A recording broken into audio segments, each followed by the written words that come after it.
Expected आहे 3-3.5 लाख वर्षाला. आणि कोणत्या बेसिसवर 30,000 महिना द्यायचा? कोणत्या बेसिसवर म्हणजे 11,000 रुपये भाडे मला घराला. बायकोला आयब्रो वॅक्स. बायकोची ब्युटी कमी ना झाली पाहिजे. नवरा ड्युटी करून मिळाला तरी चालेल.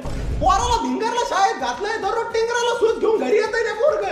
मास्टरला मारण्याचा चपकी तर त्याला फी नाही भरली म्हणून 70,000 रुपये पहिल्याच वर्षी डोनेशन आहे. 70 माणसाने किडनी डोनेशनला टाकली पण ती पण फेल निघाली. एवढं सगळं करून बायकोला अजून एक परी पाहिजे.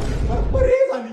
त्या परीचा दवाखाना करू करू माझी टर्रे झाली. पण परी काय अजून बरी व्हायला. परीला सोमवारी पिवळा जुलाब, मंगळवारी काळा जुलाब, बुधवारी काहीच करीत नाही. परी तापली, परी शिंकली, परी धुकली, परीची ढिरी फुगली, परीला वापत्यात हे करा ते करा. परीने घरी यायची वासना नाही ठेवली माणसाला.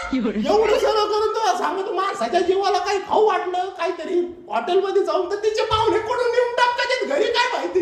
मग तिथं चालू होतं घ्यायला साड्या, घ्यायला परकर. अगं बाई नवरीची वर्कर आणि बघ किती लाल झाली ती काम करू करू.